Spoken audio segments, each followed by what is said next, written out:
This evening, we are covering the topic of innovation, which is something that neither Rachel or I profess to be experts in, but we have two experts joining us.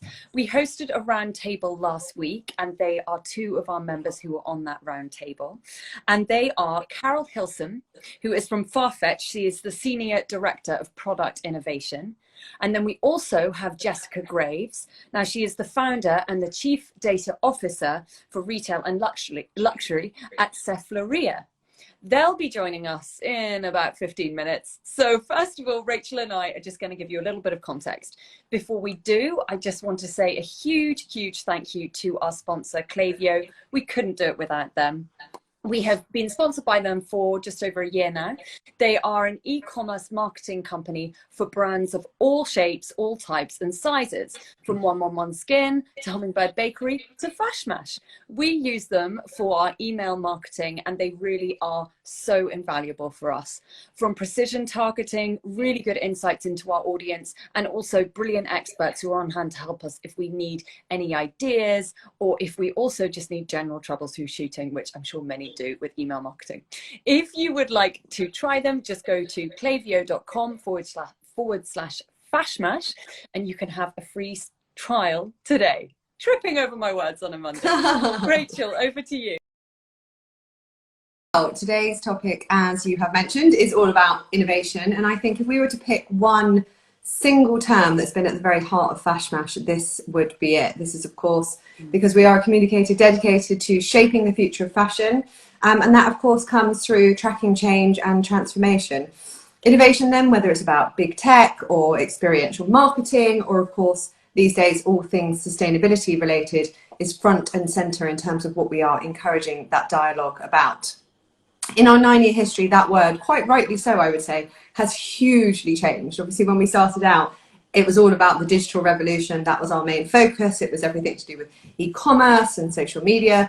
But today, it's become so much more. So actually just using the word innovation for an event like this, or a discussion like this, is quite complex, because it can mean a million different things.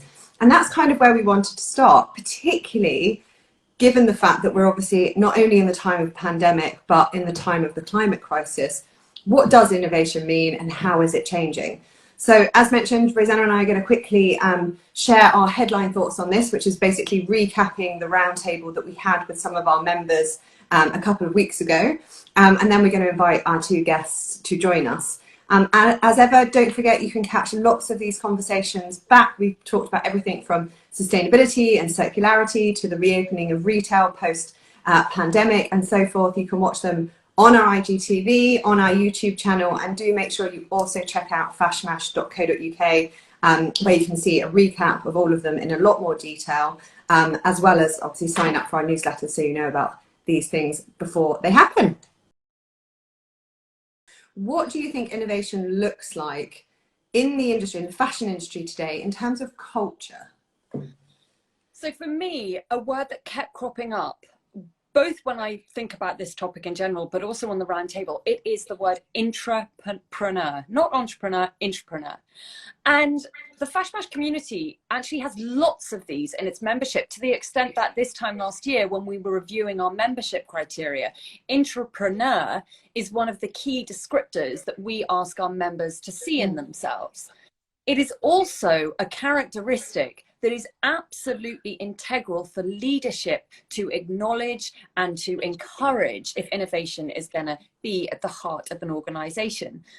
At a time of great uncertainty, but also opportunity, embracing innovation within an organization kind of relies on empowering individuals to challenge the status quo and to positively provoke a culture of change. Entrepreneurs are just those people, and that's why that role has never been more important. Unlike the elitist hierarchy of traditional fashion, if a company is going to be future-proofed, it must look to the voices and ideas from all levels. A key task of leadership today is therefore encouraging those voices to come forward and really empowering them. I'm sure Carol of Farfetch will be joining us, has so much to say about this because she leads a huge team. Also on our recent roundtable, and as somebody else who leads a big team, it is Michelle Sadlier. She is a founder FashMash member, and she is also the corporate head of brand marketing and innovation. She even has innovation in her title at Zegna, the huge Italian, very well established menswear brand. And she's one of our mentors on the Young Pioneers program. Now, she flagged that how much her mentee has influenced her and how much she has given her hope about the future of the industry. These are the next generation of innovative leaders challenging the status quo. They ask, why are we making this product? Why are we going forward with this campaign? Does it make sense to the consumer? Plus, they bring the zeal and energy of youth, which is undeniable, and it's always been an undeniable source of new ideas. I think it's also worth saying at this early stage in the conversation, it's worth noting that those questions that Michelle flagged just then, they both come down to the why. This why, it defines and governs the success of any innovation. Its application that is actually the most important here. Yes, there will always be these kind of big marketing headlines, but the best application of innovation still remains, and it remains to be those that actually prove useful. More often than not, it's the kind of back-end tools that the consumer isn't even aware of, but are powering and easing their journey. I know that Jessica has worked on with some brilliant brands, and she'll bring us case studies shortly and be able to talk us through them more. For me, true innovation is not only easy, but it's a pleasure to use. I've got two examples I'd like to share. My Google Pixel phone. So I switched about 3 years ago. And that, for example, has a facility on it. It's the camera that I love. It has a facility called Night Sight, and it means that I can photograph at low light. And it's almost as clear as a daylight photo. And then also the portrait mode, that rivals the aperture priority mode on my DSLR, which is incredible that a phone can do that. And then another one I love, and I'm sure lots of us love in different ways, is image recognition technology. The fact that I can search my phone imagery by flower and it brings up lots of flowers. And also more complex flower, which just sprung to mind, but more complex ways as well. It's the practical and not the gimmicks that stand the test of time. Rachel, what do you think about all of this? I love those examples, because also what's really good about them is that we now just totally take them for granted, and we forget actually how much innovation is all around us in those things that we use, in our clothes, you know, so many examples of it constantly. So I totally agree. And I think, you know, obviously taking it back to the brand size, and Jessica particularly will share some more examples of this, but things like sizing technology to help with returns, or smarter production processes and so forth, you know, that's all examples of innovation that has genuinely made quite a big, or is making quite a big difference. I do think it's really interesting to talk just in general about the idea of innovations that are useful, because so often we talk about efficiencies particularly, and basically that if we adopt this new technology or this new innovation, whatever it might be, it's great because it's going to save us money, it's ultimately going to make us more money, and you know, all of those things, which are, you know, massive wins for these businesses. That's exactly really why they have these individuals and these departments dedicated to it, to achieve that. But that becomes really interesting when you then start applying it to sustainability, and that part of the conversation, which is obviously so crucial here as well. Now, given the scale of the climate crisis, it's not impossible, one would like to think, to imagine all of innovation at some point pivoting to focus on sustainability entirely. That's what I would like to say would be the ideal. The trouble with that, obviously, is that wider business KPIs still really hold strong. So in other words, the usefulness, as you put it, and as we heard during our roundtable, of innovation comes first and foremost because of the fact it's about helping to sell more, basically, or to reduce costs fundamentally. It tends to be one of those two things, which is ultimately then going to prove, you know, a success for the business. And that potentially is in conflict with sustainability goals, which makes them a little bit harder to come by. You know, sustainability tends to cost money. It tends to, you know, changes things in terms of the sort of longer term and the wider good. But it doesn't necessarily align with business objectives and with that sort of shorter term view.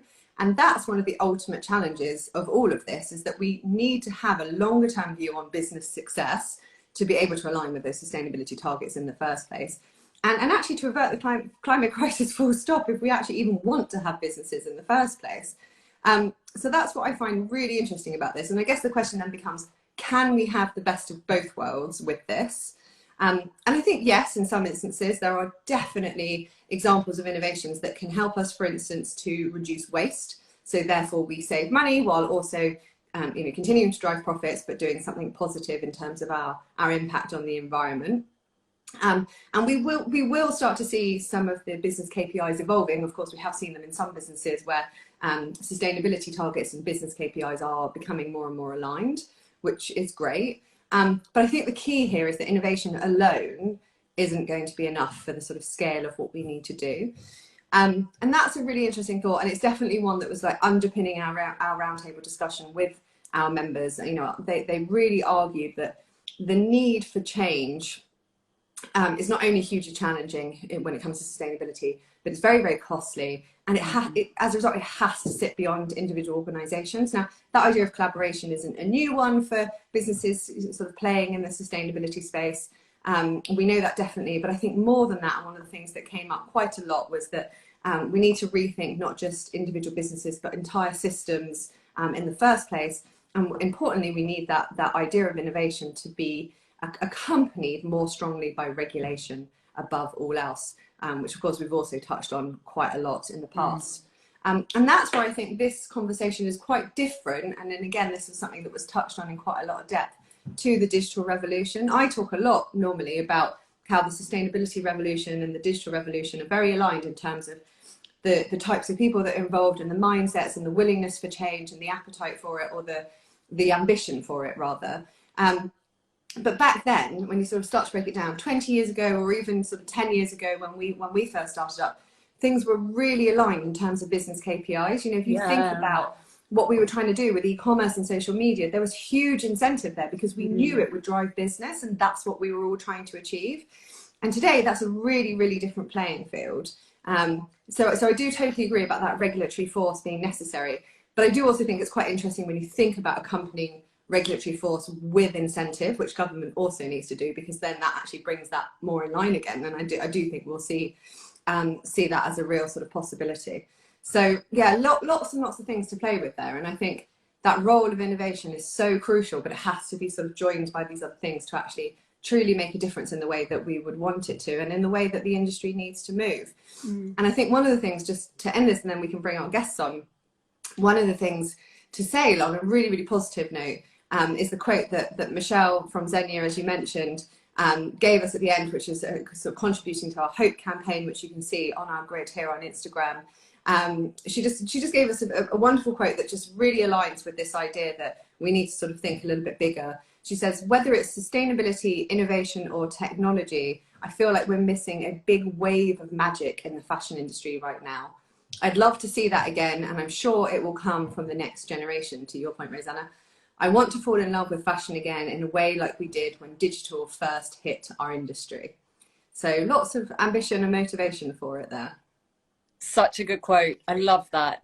And our community did too. It got a lot of engagement. It did. It really did. Yeah, and I love that comparison that you made there between digital and sustainability, because that's always a likeness that I've drawn. And then of course, digital, it was all about growth. It was all about making more money. It's a different kettle of fish. Introduce you, and then I will also want you to maybe give a bit more about that. So first of all, we have Jessica Graves, as I mentioned. She's the founder and chief data officer for retail and fashion at Sefleuria. And then we have Carol Hilsum, who is at Farfetch, and she is the senior director of product innovation at Farfetch. Actually, I have just introduced yourself, you both, but could you each, maybe starting with you, Jessica, just give a little bit more about your roles and how it relates to this topic today of innovation? Yeah, definitely. I think the quickest way is an extremely short story. When I was growing up, I wanted to be an inventor. Like we didn't have the word data scientist. We didn't have like these concepts. And I saw fashion design and engineering and technology and science as part of all the same thing.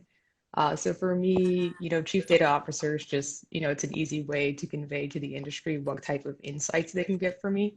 But personally, I do a lot of mentoring of entrepreneurs who have scaled like household name brands we all know and love and are like, how can I do this better next time? And I'm spending quite a lot of time working in movement and music. And so there's so much more coming this year, but it's hard to put it all in words, but just constantly creating, constantly inventing. I love True inventor. the fact you took it all the way back to your childhood. That's a very good way to begin. Carol, how about you? Could you tell us a little bit more about your role at Farfetch? Yes, absolutely. I feel like I have to take it back to my childhood now as well, because I always wanted to, it's like the odd dream to always work in a shop. So I absolutely loved going shopping with my grandmother to her boutique, and I loved the experience of retail. So I was very excited to join Topshop when I was 16, and actually have worked in the industry from then, and that's been over 20 years now. I worked in fashion tech for over 15 years now, specifically, and really always looked to work in roles and where I can be part of building the next wave of the industry. That was always really exciting to me. And so my role at Farfetch is very much doing that. It's leading the open innovation team at Farfetch. And what we do is we look to partner with best in class fashion tech startups and tech partners as well now, to build together or integrate different solutions to deliver new experiences for our luxury customers, for our brand partners at Farfetch. Thank you. That was a 20-year career summarized brilliantly. Thank you very much. Jessica, if we could go to you first. Rachel and I have just been speaking about innovation that we personally find useful. Could you give us some best-in-class examples that have really caught your eye, or perhaps that you've worked on? Yeah, definitely. I would say innovation lives in the mind. So we often think it's like made of software or technology or hardware. And for me, although I've been involved in machine learning, I've helped like deep learning startups exit to luxury companies, like I've seen a lot of software and AI. Innovation is something to me that lives in the mind. And until that whole mind share has shifted of a company, then it's not quite innovation for me yet, because it's easy to acquire, purchase, test, pilot, and like find a new technology and say, okay, we're using it now. But it's really hard to get an entire company to behave differently, let alone an industry to behave differently. And so I can definitely give one example I love in luxury, and I always love and respect, is Hello Alfred in the States. And so it's run by CEO Marcella Saponi. And I mentioned her because we were kind of talking about this.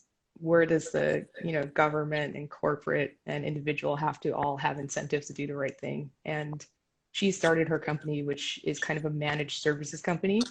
So they basically service entire buildings and give all the residents an app where they can request like cleaning and items and flowers and all those things.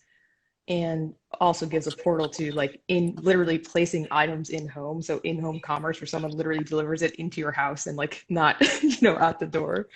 So it's just such an interesting platform. But what I think is so innovative is she started that around the time when like Uber and Handy and Deliveroo and all these other companies were creating gig economies. And she said, no, all of my workers are going to work for me. They're all going to be employed. They're all going to have benefits. They're all going to have time off. Every single person who comes into the company will start as a home cleaner, at least for a day. And otherwise, like they cannot progress to whatever their job is. So like that's innovative. That's like, and every time someone new is added to the company, she's like, the culture changes. We don't have a fixed culture that someone has to mold into. And so to me, it's like that mindset is so innovative. And of course, yes, there's like cool companies that she's acquiring and expanding the technology and the software. But to me, it's like that mindset, embedding that into the company is like magical. That's sorry, Rachel, you go. No, I was just going to say that it is really interesting. And I love that's such a good example of genuinely where, incredible innovation in terms of a business, let alone the technology behind it, connects with culture. And I think we can't really extract those two from each other. They're so integral, which is incredibly interesting. Jessica, do you have any examples of something that's maybe not as advanced as that, but a good example of that within fashion specifically? I honestly, from what I've seen from, let's say, I'd say in the past year, that's been really stand out to me would be like Tommy Hilfiger, Calvin Klein, how quickly they went to digital manufacturing, like digital design. Getting a design team to completely go digital can take, I mean, it could take forever. Yeah. But to kind of bring that home and start to, like, they started testing on different softwares pretty early on. I know for Calvin Klein and PVH in general, there's definitely garments that are on their website that have never been photographed, but to the human eye looks like a photograph of a real garment. It's like not even produced yet. So they're already able to sell things before they even produce it anywhere. So, and I don't think that's wide, like, spread knowledge. I don't even know. I mean, I saw it at a talk, so I can technically say it, but if they're like, no one would know looking at it. It's not like, oh, look at this virtual garment. It's like this, you just think you're looking at a photograph. That's really cool. Really, really cool. Carol, to throw it over to you, it'd be great to hear a little bit. You mentioned this idea of open innovation. I guess it would be really good to help define that a little bit for anyone that doesn't know what that means, but also just within that context around what is Farfetch's approach to innovation, given the fact that you are a technology company and always have referred to yourselves as that, but also how has COVID changed that, or has COVID changed that? Yes, absolutely. So yeah, let me take it from the innovation question first of all. So I guess we are a technology company, but we are a technology company that are a fashion tech technology company, and we really exist for the love of fashion. It's something that we talk about a lot. And for us, we don't necessarily talk about innovation per se. What we talk about is it really starts from a question that we ask ourselves, and it's a question that Josie Nevish, the founder, asks, and we ask ourselves daily, is how are people going to shop in the future? And that horizon can be from tomorrow to 5 years, but it's very much a question that inspires us and drives us at Farfetch. We're very future focused in terms of the future of the sector. Farfetch is a platform business, so it is very important for us to have that horizon so we can build technology and scale technology in the right way for ourselves and for our platform clients as well. So we really think about that question a huge amount. I guess that's an important point about culture. I think the PVH example is so interesting, and I know the team there, and they're incredible and super talented. And I think, but what drove them in terms of that huge ambition, in terms of that huge result, was an aim that they set themselves, a really ambitious, sector defining, let's rewrite all the processes, all the rules aim, which was essentially let's move to digital fashion and get to this scale at this date, which is really exciting. And that's a lot of how we work at Farfetch as well. So for us, we look at this question of how are people going to shop in the future? And when we have an idea of that, and nobody knows, we're not trying to say that we can define the future at all.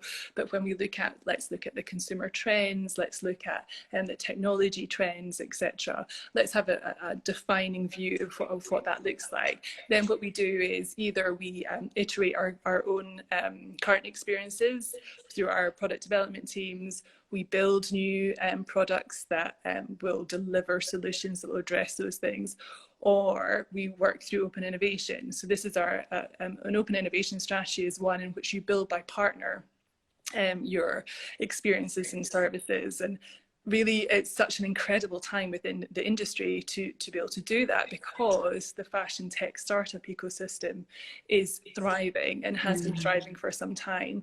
And actually some of the key challenges or key opportunities for the sector, the solutions of those already exist. Actually, some great products, some great companies that have been built outside of the kind of the bigger part of the sector are sitting in the fashion tech ecosystem. So what we do is go meet these startups, understand these startups, and start to be able to co-shape opportunities with these startups to be able to deliver to on Farfetch or to brand partners, etc., through the Farfetch platform.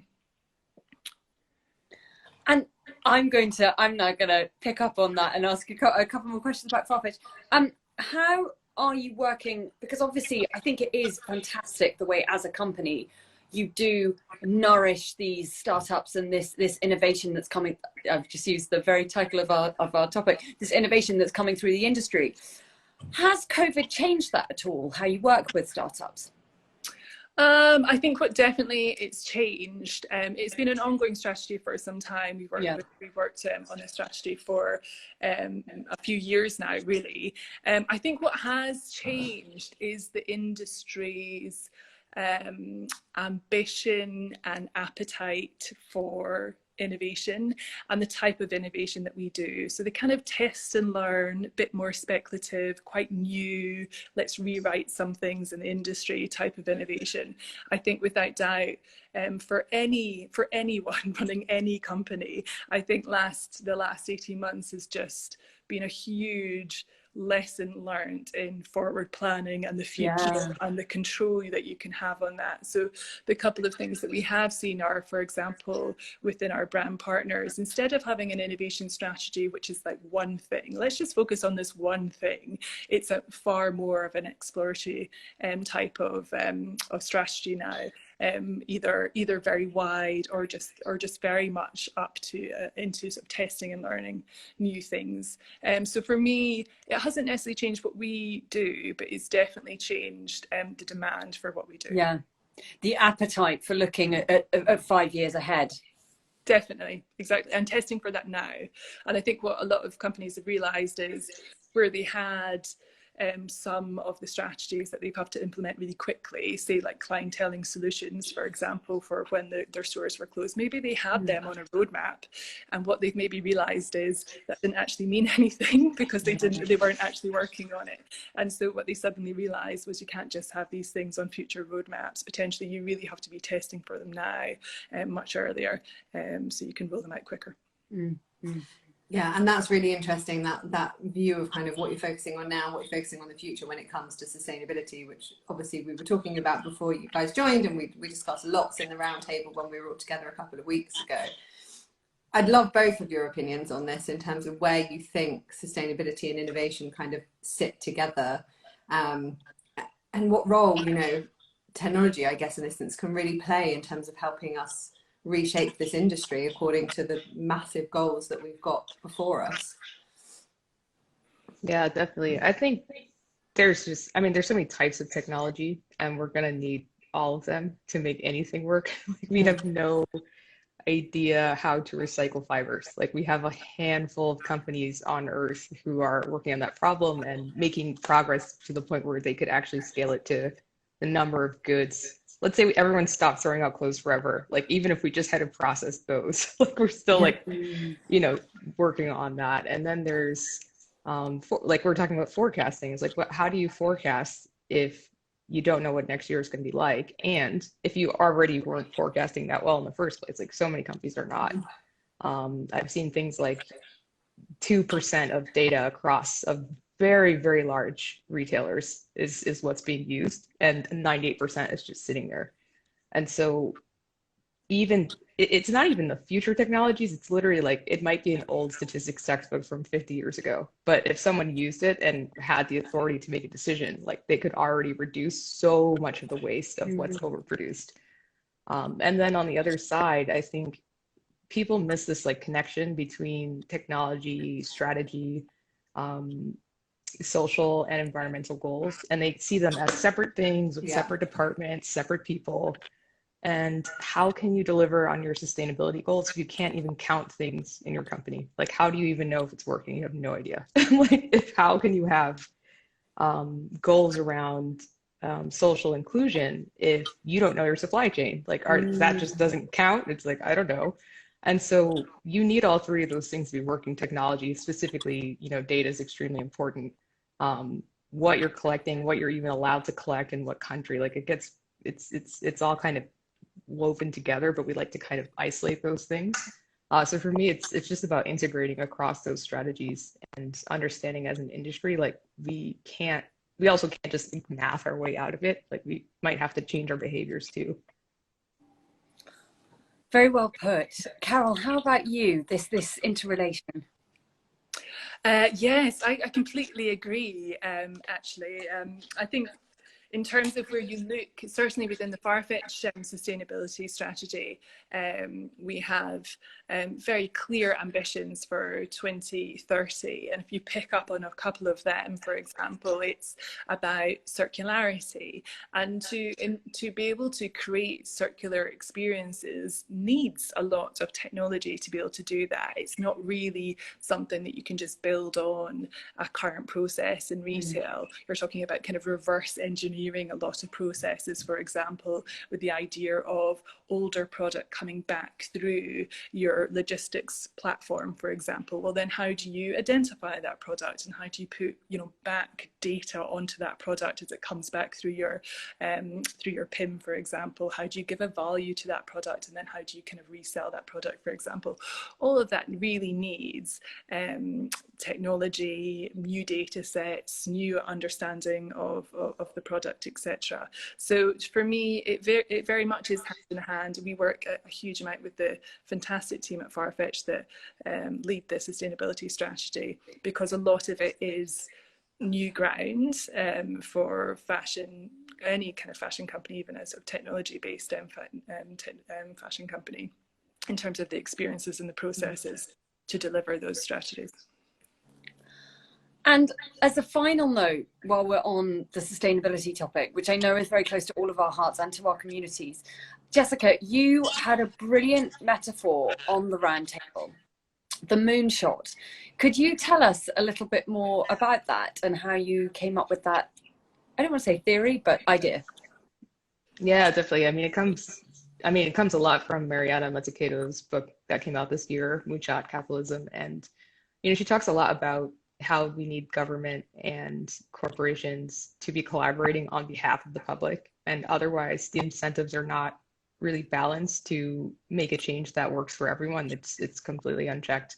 And so I think, you know, to the extent that we can all organize around a shared goal that's like extremely ambitious, and it's so ambitious it wakes everybody up, and aligns our investment dollars, our efforts towards these outcomes that we need, which is, you know, there are so many. We need better, you know, processing of energy. We need decarbonization. We need so many things, and the places that rewards the brightest minds on the planet can pay more than we could pay someone to work on sustainability issues. And if, as long as that type of thing continues, if you can't, we're basically saying like it's less rewarding to do this work than to do some other work that just maybe it's just ignoring the problem or not related to the problem. And so you have to make it up somewhere, and that often comes from, or could and should come from, public interest and public funds and government getting returns on investment for doing basic research that nobody wants to do because it's not, you know, saleable, but we need for the planet to function properly and to be reciprocal. So I think that's probably the, you know, we're starting to see it, I think, more and more in fashion. Like, people are actually making completely different statements than they did a year or 2 years ago, and changing their goals and getting extremely ambitious. So I think it's something we can model and then spread that to the rest of other industries and other parts of society, for sure. I agree, and I think that word ambition is such an interesting one here. And as you know, the idea of a moonshot is one very close to my heart as well. And I think that there's so many learnings from the idea of going to the moon and what happened in that time frame back in the 60s that we can apply today. And I think one of the most important parts is just the fact that we really have a very tight time frame, and we kind of forget that. You know, we think, oh, it's okay, you know, we'll just take another year, 2 years, 5 years, kind of playing around with things and see where it gets us, and kind of forgetting that those 2030 goals are coming up really, really fast. And the one piece of the moonshot that I sort of always go back to and think about is what JFK said back in the 1960s, which was basically, you know, we're choosing to do this not because it's easy, but because it's hard, and ultimately, you know, in this instance, because we have to. And I think that idea of ambition becomes really quite exciting as well when you start to think about all of how those different component pieces, as we were talking about at the beginning, come together around, you know, as you said, Jessica, environmental, social, but the technology, the innovation, the regulation, the incentive, bringing all those together is ultimately the only way we're going to achieve this anyway. Perfectly summarised, Rachel. Thank you to both of you for joining us, and thank you to our community for joining us too. We will be sharing this on our IGTV later in the week if you would like to recap anything or if you missed some bits. A final thank you to our sponsor, Klaviyo, and we will be back and we will see you all again soon. Thank you so much, both of you. Thank you so much. you.